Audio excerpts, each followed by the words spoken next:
Grow your cleaning business. Make more money. Have more time. This is the Profit Cleaners Podcast with your hosts, Brandon Condry and Brandon Shane.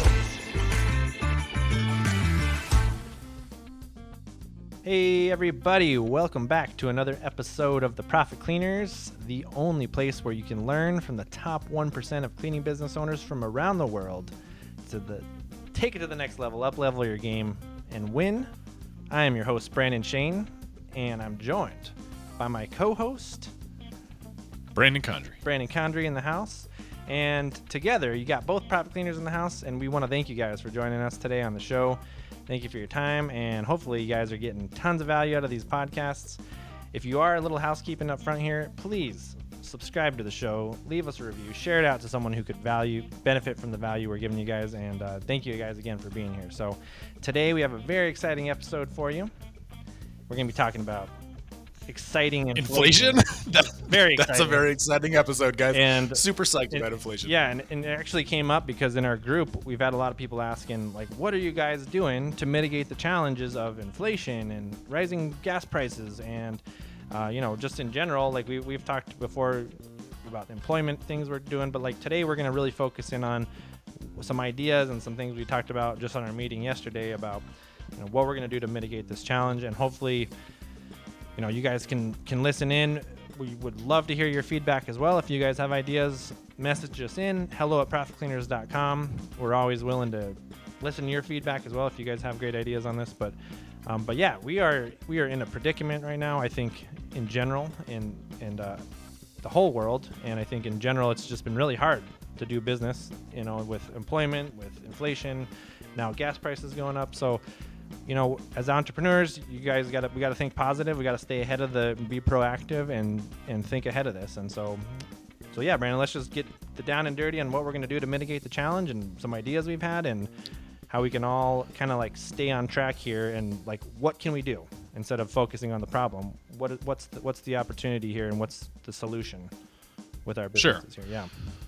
Yeah. So let's identify it's really like a two-pronged issue. So inflation at large, that's up.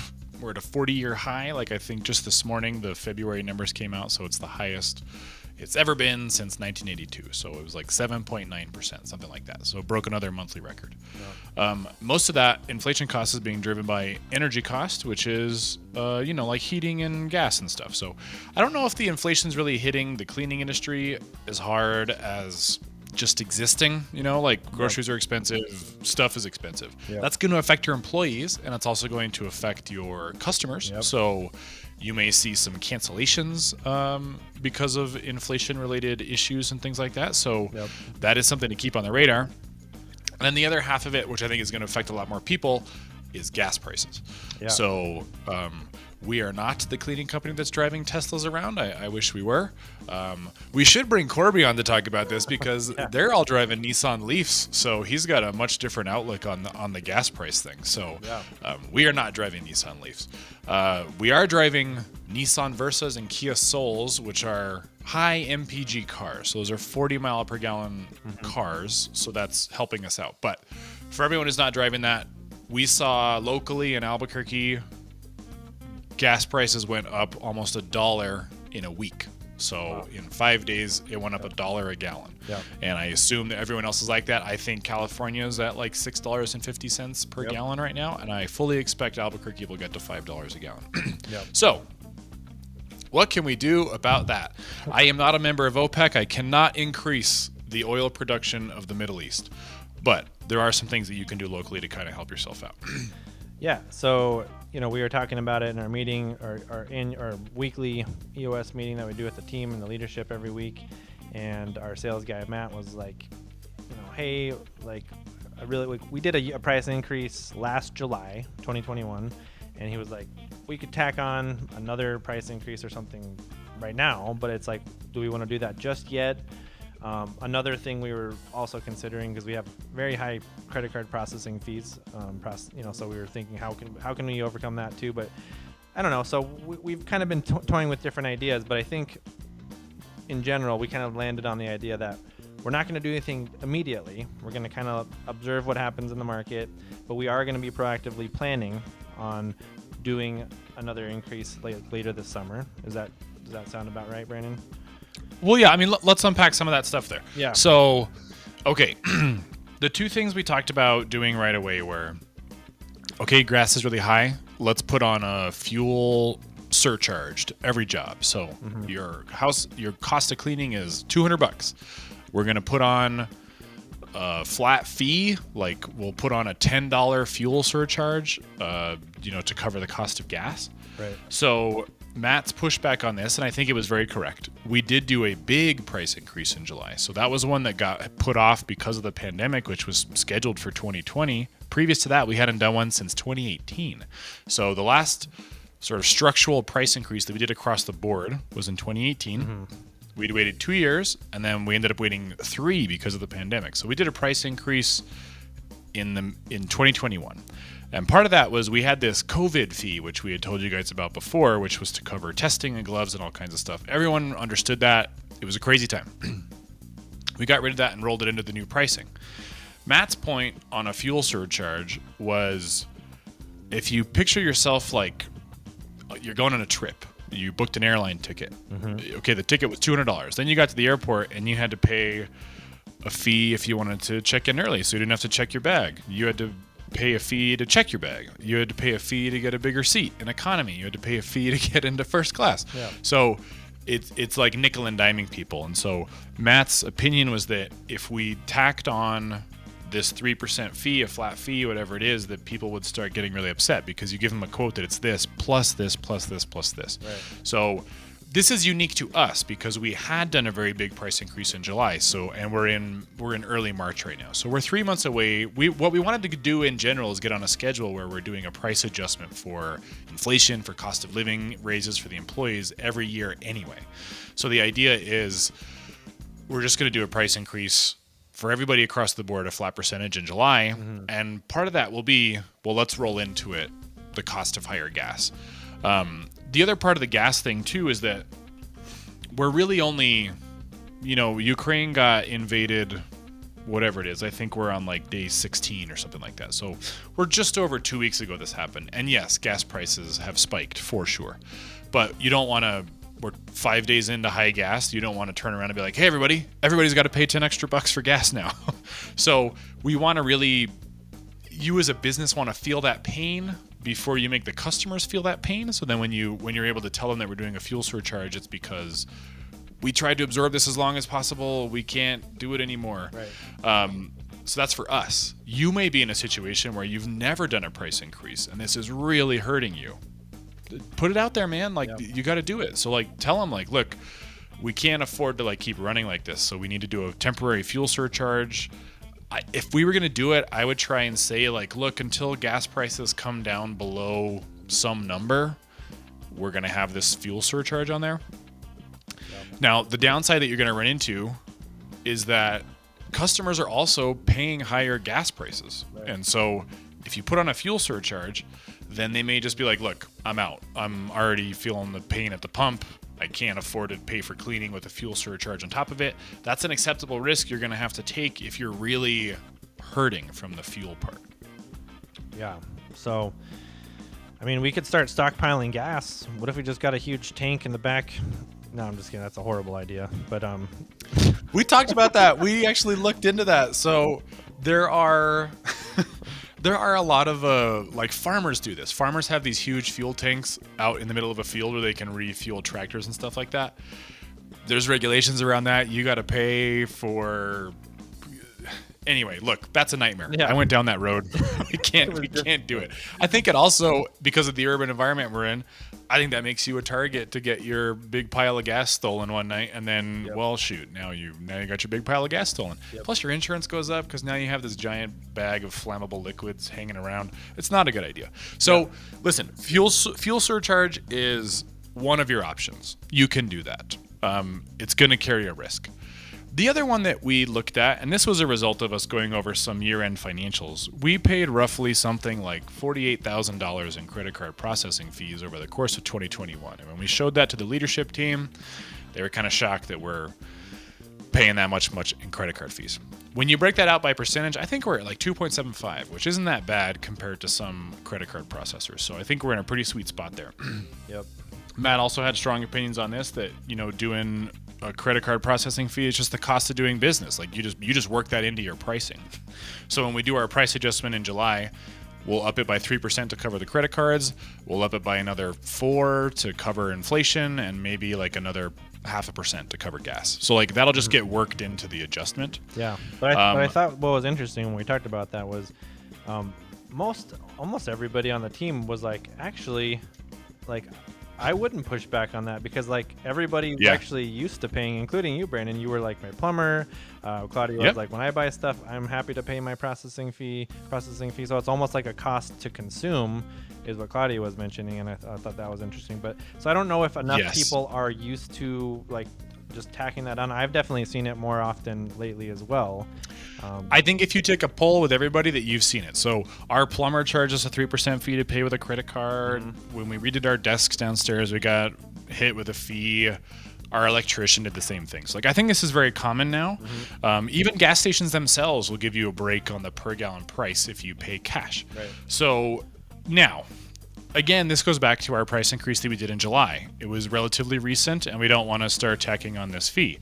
But what you and I talked about was when we do the next adjustment in July of 2022, we'll put in the credit card fee into there, tell everyone like, hey, here's your price adjustment for the year. It's small. We try to keep it as small as possible. You know, global supply chain stuff, whatever. But here's the break for you, the customer. If you pay with a debit card or a check, we will give you a 3% discount. So the fee isn't a fee. It's not a line item that you can see. And there's nothing for the team to manage. It's just built into the pricing by default. And then if you pay with a credit card, we will put a line item on there that's a 2 to 3% discount for paying cash. So that helps us out. Yeah. And from a mindset switch thing on the customer side, it's not a punishment for paying us. It's a benefit for paying us a different way. Right. So, you know, it still might be a little bit of a hassle to get everyone, you know, switched over to paying that way. Another thing we thought was just do like ACH payments, which we can't do with our current software, right, Brandon? We can't. We'd have to switch to a different payment processor that the software endorses. Yeah. That changes our percentage to do merchant fees, which I think even that change is going to be so much more expensive than the 2.75% that we're paying now that it's not even worth entertaining. Yeah. And then the other side of that is, you know, if people are paying with debit cards and checks, why not just take cash as well? And we were like, well, that could be a real big can of worms if we just start letting thousands of dollars of cash float around every day, and who knows what might happen to it. And it's just, I don't think we want to go down that road, right? I mean, look, cash is legal tender. We'll take it if customers are paying us, but we don't want to switch over to being a cash business, because now you got like, all right, there's counterfeit money out there. We don't have a way to store it in the cars safely, so they could get broken into between houses. The team swears we got our $250 to the last house, but you get back to the office and it's $225. Like, what happened to that $25? I don't know. It blew out the door. Maybe that's true, but then maybe now you're doubting your employees and if they were stealing stuff. So it's a can of worms for sure. Plus, credit cards are just so convenient, and there's a paper trail. Yeah. So so from our standpoint, again, with our price increase, the way it works for us, we're not going to do either of those things. We're going to roll it into the other thing. But for you guys, you, the listener, with your cleaning company, you could consider either charging a 3% surcharge if they are running with a credit card, or do the same thing, offer a 2% discount right now without doing an adjustment if they pay cash. So that way, you know, you're not hurting yourself extra with this payment. So that's those two things are an easy way to absorb it. Like if you had both, if you decided to go with the fuel surcharge and the credit card surcharge, then, you know, that's suddenly 6%, you know, that's you're getting on top to cover your merchant fees and to help offset the cost of gas. Right. Those are two tangible things you can do. Right. If you haven't done a price increase ever, look at it, man. Like, look, now's the time to look at it. How long have you been in business? You've been in business 18 months. You haven't done a price increase. Well, in the last 6 months, inflation's gone to 40-year highs. Now is a great time to do it. Everyone will understand that. You don't want to up it by 25%, ideally. We've done that before. There's cautionary tales in our previous podcast episodes about losing customers by doing massive increases. You got to be a little bit judicious about it, but, you know, now's a good time to consider a price increase and just explain to them, like, look, you see that inflation's high. Like, inflation's high for a business too. I got to buy stuff. I got to pay employees. So here's what it is. You're going to lose people with any price increase. It's natural. Yeah, and you guys can go back in past episodes and listen to those podcasts where we talk about those price increases. We actually give some pretty good information. I think on one of them we give our letter for a price increase, and those letters, we have different letters we've used in the past, different emails and letters we've sent customers. That's in our 10x course as well. A lot more of that content. But yeah, I think the first time we really screwed it up in the beginning. The last price increase, I don't remember the exact percentage. There was no exact percentage.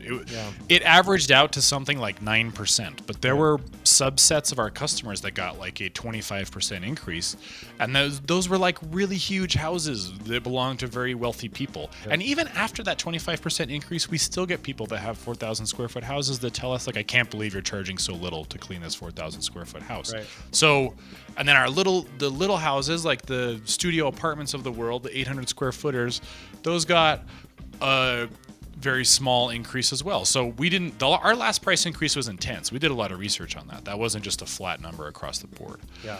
So this current price increase that we are looking at possibly doing, maybe closer to the summer, when, if indeed the price of gas goes through the roof and it's $5-6 or more, like, I mean, I think by that point people will definitely understand why we're doing it again.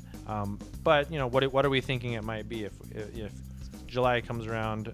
Is it going to be another 9% increase? Are we thinking more like 3 to 5%? Like, what? I think it's got to be at least 6. It'll probably be something like 7. It'll be like 7 or 8%, and you get, because inflation's been 7% month after month after month. So like inflation's at like 7 to 9% right now, right? So our 7% increase is going to cover 3% of credit card fees, 3% of inflation type stuff, and then a little bit on top.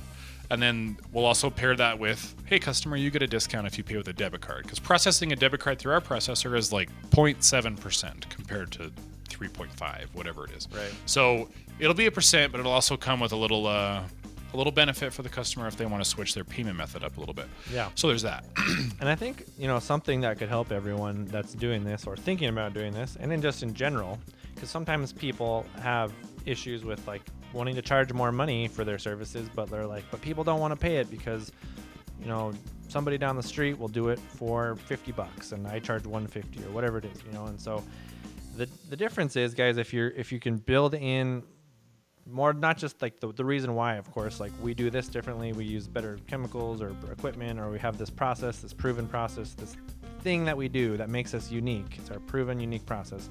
But also tell people, like, what is your brand story that you can build into this that really kind of justifies why you're doing this. I mean, you guys are a local business. If you're running a local cleaning business, that's a huge part of it. We were just putting some ads up today in a local magazine, and the lady was like, I think the angle that you guys are family owned, you're local, you're family owned, is huge, and people are going to love that. And they want to support the local family owned business. And so it's things like that you can weave into, hey guys, we're doing a price increase or whatever we're doing that we need your help with to come alongside us. And here's just like a little bit more about why this is, what this is going back to. People want to know, like, what's that going towards? Like, we pay our teams a living wage, we're paying them more, we got to pay more for gas, but we have cars that show up to your house on time, we're reliable, we don't leak oil all over your driveway, like, we do what we say, we're consistent, we're reliable, like, and we take care of our people, and we do this, and we do, like, so if you build in, like, all these things you do, that you're taking care of your people, that you're involved in the local community, like, that people's money is going further than just transactional value, it's actually much more than that, and it's purposeful. Those are the kind of things too that will offset pushback from, people being like, upset about the price or whatever you're fearing, and you're always going to have, pushback, but you'll lessen that pushback if you explain why, and you kind of build that unique story of your brand into, what you're doing, and because people want to be part of that, and they want to help support local businesses always, and even in, the very beginning of the pandemic, I was so surprised, but it was so cool. We had customers that were like, hey, we're not going to get cleaning, but we're going to keep paying. Like, we want to support you guys. And so that's the kind of thing that you can really I think focus on and communicate, and even during these times, communicate even more to your customers. During the pandemic, it was communicate confidence, communicate what you're doing, precautions you're taking. So maybe it's shifting now to communicate other types of confidence, other things you're doing to stay ahead of this stuff, and just give people that confidence that they are supporting an awesome brand. And if you're a local family-owned service business, like even better, play that story up and work that into your marketing and your messaging, things like that. And that's going to go a long way. So those are some tangible things that you can do, which is increase prices, basically. So you either have to increase prices like the actual price of the service, or you're tacking on a surcharge. You may upset some customers and they'll go away. But the new customers won't know that they had a price increase. So as long as you're still in the market, do that. So there are some intangible, different type of strategies that you can employ as well, which can serve you also. Call the competition. Get some of your friends to call the competition, see what they're charging, ask them specifically when you call. Are you charging any fees right now for credit cards or fuel surcharges? They'll tell you they think you're a customer. It happens. People do market research. Just do it. So that'll give you a handle on where to go in your local market. So it won't make you think that you're making a crazy decision. One of the other ones that we talked about in the Facebook group was reroute your teams. Like, when was the last time that you looked at your dispatch zones? Maybe you grew a little bit over the last year. You've been listening to us. We've been teaching you how to get bigger. You did that. Congratulations. Well, shoot, now you got a customer that you're getting a team that's driving to the north side of town for the first customer, because we've been there servicing that house for years, but they got new customers on the south side of town. There's this huge drive in between. The more they drive, the more gas they spend, the more money you spend. If you can reroute those teams so that they're driving 5 to 10 minutes between jobs instead of half an hour, 20 minutes, you just saved a bunch of gas. So that's an efficiency standpoint. You got to sit down, look at your routes, look at your customers, see if you can call up a customer and say, hey, we service you on Tuesdays right now, but would it be possible to move you on Wednesdays? Because we got a team that's like not right next door anyway, and that would be really helpful to us. So tell them, like, when you ask for that move to a different day, like, look, we're doing this because we're trying not to raise prices on you guys to cover gas. We're trying to get more efficient. They'll appreciate that. So that's a good one to look at, is just how are you moving through the day? Do you know what I mean? Yeah, absolutely. And we've talked about getting electric cars, and maybe that's something we'll still do in the future. We should bring Corby on and talk about that at some point, which would be really cool. Because he's got, how many cars does he have? A whole electric fleet up there in Denver? I think he has 11. I think he has 11 Nissan Leafs. Okay. And he had started with normal cars, but he kind of like bought a whole fleet of them at one time, right? Under some awesome deal that he got. Yeah, that was, you got a tax credit back then, and he bought 11 in one go with one dealer. And that was because they cut him a massive deal. So yeah. We could start riding bicycles around town and I'm just kidding, but that might really get messy, but we're always thinking of creative ideas over here. So, I'm trying to think if there's any other ones we came up with in the meeting. I think, in general, that was a lot of what we talked about, and just kind of, putting that out there that we're not going to do anything right away. We're not going to nickel and dime our customers, but kind of in the spirit of, Southwest Airlines, like, you get this really amazing experience, and companies like that, instead of like when you ride on certain other airlines, you're like, oh man, they're charging me this fee in my bag, and I got 3 extra bags, and now my bill's this, and you just have this bad taste in your mouth. It's just like, build it into your price, build it into your main price. Don't make people feel like they're getting nickeled and dimed. Like, be upfront with them, be straightforward with them, and like people, like Brandon said, like, people are gonna understand right now the situation if you explain it, and we're all in this together. So hopefully inflation doesn't continue on forever and all these things continue going, but we got to do what we can do to survive, and to think like entrepreneurs. Like, you got to think ahead of this and be thinking outside the box, being creative. So yeah, guys, let us know if you guys have any other ideas on this. We'll keep you guys updated as we do this, as we do more research on this, or figure out how we're going to mitigate this challenge in the market. But really, it's just some of it's out of our control, some of it we can control, and just control the things you can control, and worry about that stuff, and don't worry about the other stuff. And but yeah, I think it'll be interesting. That's an important point right there too. So, like, from a mental cleanliness standpoint, from a health standpoint, Yeah. You can only focus on the stuff that you actually have, purchase over. You cannot dictate what's going to happen in geopolitical circles. Gas prices are totally out of your hands. Yep. Things that are in your control are download an app. There's an app called Gas Buddy that a lot of people use. Find the absolute cheapest gas in town and go fuel up all the cars there. We do that at Costco. Costco just happens to be the cheapest consistently all the time. So every Monday, all of our teams go to Costco to get gas. That's a thing that you can do if you're not already doing that. Don't just let the teams go get gas wherever they want. They're going to go get gas wherever it's convenient and get reimbursed. So the convenient gas stations in town, there's a gas station at the end of our street that we drive by every time we go to Costco. That place right now is at $4.30 a gallon. And Costco's at like $3.90. So you're talking about saving 40 cents a gallon. That adds up. So it is worth driving to Costco to get that extra gas. So do that. Yep. The other thing that you can control too is, I don't know if you guys have done this or not, but if you've been growing as well, maybe you got customers that are a little bit further out. And if you can't re-optimize the routes completely, tack on the long distance trip charge to cover the wages and the gas for the team that goes out there. Like, hey, you're just a little bit outside of our service area. We can do it. We're just going to charge you 25 extra bucks every time we come out. And that's to cover this, that, or the other thing. If they cancel, fine. That means that your service area got tighter so that now everyone's closer to the office, less gas, less wages you're paying while they're driving there. Yeah, and on that same note, every time you possibly lose a customer that was upset about the pricing or whatever it was, that is just a natural circumstance of you doing business. You got to do what you got to do. Well, that opens up another spot on your schedule now for the ideal customer to come in. And so you kind of look at it as an opportunity. What's the silver lining there? Well, you lost the customer, but now you got another spot for the best customer, the ideal customer that you really want to work with to come in, fill that spot, and they're going to believe in your vision. They're going to understand that you have what you had to do to get by, to keep running your business. And as long as you explain that and communicate that and get people on board with what you're doing, and obviously it's very apparent in the economy and the environment, but just communicate that to them, and you'll get the right people and you'll attract the right customers. And so every time we've been losing more customers as a result of certain things lately, but we're working those issues out. And again, it's just making room for the right customers.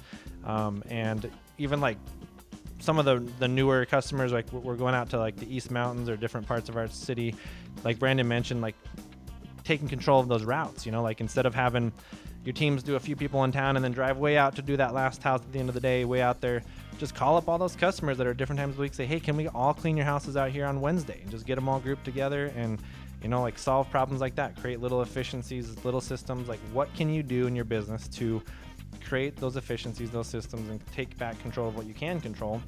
And that's all you can do, but it's definitely making more progress than doing nothing or just worrying about it. And worrying is like a rocking chair. It gives you something to do, but it doesn't get you anywhere, right? So that was not Ferris Bueller, but one of those funny movies. You said that, so sure. Yeah, guys. So that's it. I wish I had some magic silver bullet. Like, oh, gas is expensive. Go see this guy. His name's Terry in the alley. He'll get you like really cheap gas. Like, there is no magic cure to this. Everyone's gonna feel the hurt on this one, and that's actually working in your benefit because everyone knows what you're going through, and you know what they're going through. So don't be surprised about customer cancellations, but at the same time, just keep your nose to the grindstone. You can try and come up with some things. Maybe this is a good time to go back to the pandemic type stuff that we introduced, which was like free sanitizer and free toilet paper and stuff. Those were things that were a problem during the pandemic. Maybe there's a way for you to come up with something that you can give that's not so expensive to make customers stay on after you do a fuel surcharge. Absolutely. I introduced a fuel surcharge. Sorry. Here's this benefit. I also got you a coupon to this brewery that's local. Go hit them up. Like, maybe there's a two sides of the coin. Like, there's the bad side of the coin and the good side of the coin. I did this, but let me help you out. I also tried to do this for you too. You just got to get creative with it. So that was an amazing point you just made there. That jogged something in my memory, which is we talk a lot about customer experience. And if you think about a customer or a business that you've worked with in the past that has just treated you really well, you become really loyal to because they created this experience for you that you're just like overwhelmed. Like, wow, I love working with this cleaning company because they drop off flowers, they're super awesome, customer service, they show up when they show up on time, all this stuff that you do to over deliver. it's going to be a lot harder for them to want to just drop you, right? Because you've built in that loyalty, you've built in this trust, this reciprocity, this rapport with them. And so when you take time to build those relationships with your customers, guys, even if it's doing stuff like, even if you've got 50 customers, and I mean, that's a lot easier. You can do something like, handwrite them all a thank you note and tell them how much they mean to you, and thank them for their business, and do whatever, like something small even goes a long way. And if you can, have a conversation with your customers, get to know them a little better, just paying attention to people, paying them a compliment. I mean, little things like that go a huge, long way, and will make people more loyal to you through that experience, through how you make them feel. And so when things do come up, when you have to do a price increase or something that's not, so favorable for anyone really, it makes it a lot less likely that they're going to just have such a bad taste in their mouth. They're going to be like, oh, screw it, like, not going to stay on anymore. Like, they're probably going to be like, that doesn't feel good, but I'm really loyal to you guys because of the experience you've built for me. You guys continue to deliver, show up, be consistent, and I love working with you. So I'm going to stay with you. I'm going to be loyal. And that's what it's all about, guys, is creating more loyal employees, more loyal customers. And the more you can do that, I think it makes all this stuff easier as well when price increases come around, when, economy and all these things that have our control happen. You've got a loyal customer base. The more loyal you can make them, the easier all this gets. So I think that's a really great place to leave off on this conversation. Yeah. So keep it up, guys. Stay in there. Everything's, it'll all keep going. It's just a matter of rolling with the punches. Your competitors aren't going to do it very well. If you can, then you'll still be there at the end. That's right. Keep stacking your building higher, and don't worry about the competition, because you guys will be way ahead. Onward and upward, as we say, Brandon, right? Onward and upward. Onward and upward. All right, guys. In the meantime, guys, keep it clean. Keep it clean. Thanks for joining us today. To get more info, including show notes, updates, trainings, and super cool free stuff, head over to ProfitCleaners.com. And remember, keep it clean.